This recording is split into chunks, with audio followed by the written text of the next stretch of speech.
Gusto mga idol, bali ngayong araw nga pala na maleke ako. Bali magluluto nga pala ako dito ng topo at baboy. Bili nga pala ako dito ng sibuyas, celery, topo at saka baboy. Ayan.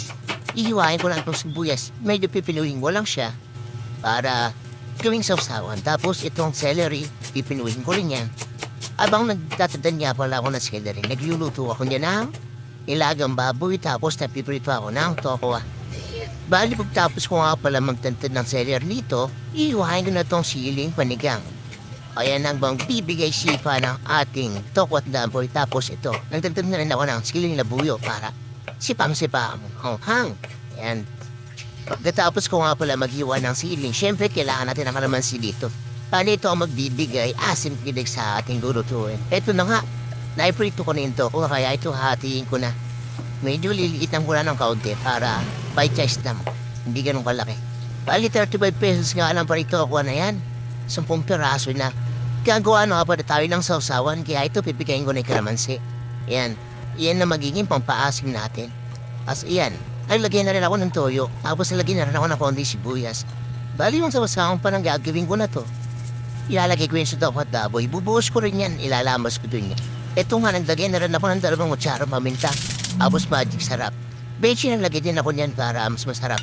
Tapos ilalagay ko na itong celery. Yan nga pala yung pinino ko kanina. Tapos may siling labuyo. Tapos yung kalamansi. Pagkatapos ka natin lagay yung kalamansi, syempre kailangan natin haluin yan para ma-mix yung mga ingredient. Para lasang-lasa. Ayan. Lagyan pa natin ng maraming sibuyas para mas masarap. Bali 3 dakot nga pa ng sibuyas ang ilagay ko dito para sigurado lasang-lasa. Kaya ayan, i-mix lang natin. Tapos pagkatapos niya, kailangan natin tikman niya kung masarap na. Ayan, milagay nga tayo ng 2 okwa. Try lang natin kung masarap na. Lagyan natin ng sibuyas, tapos samahan ng celery, sili, ayan. Sakong-sako na lasa niyan. Tapos na nga tayo magtinta ng sausawan, kaya ito, ihiwain ko na rito yung ilagay akong baboy. Ayan. Bili nga pala ako ng halagang 116 pesos na baboy. Tapos 35 pesos ng toko. Marami na maluluto dito. Nung 200 pesos mo nga pala dito sa amin. Bali, pag namalengke ka dito sa Baliwag, basta umaga kang pumunta, yung 200 pesos mo marami ka na may bibili.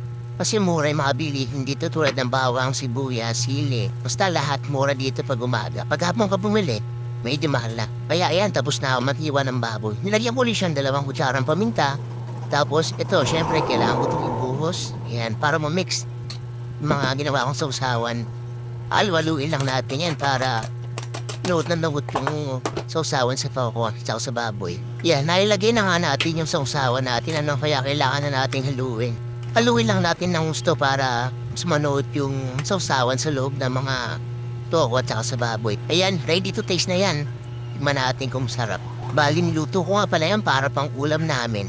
Sa mga gustong pampulutan, pwede rin naman yan, mas labis nga yung pampulutan. Trip ko lang lutuin pang ulam. Kaya yan, tapos na ako magluto. Siyempre tapos na naman timpla, kaya ito ready to serve na yan.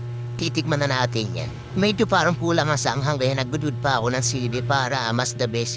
Bali ako nga pala kusinero niyo, tapos siyempre ako rin ang husga. Kaya yan, first bite natin yan. Talagang lasap na lasap. Siguro habang pinapanood mo ito, naglalaway ka na rin, no? Kaya ano pa hinihintay mo? Magluto ko na.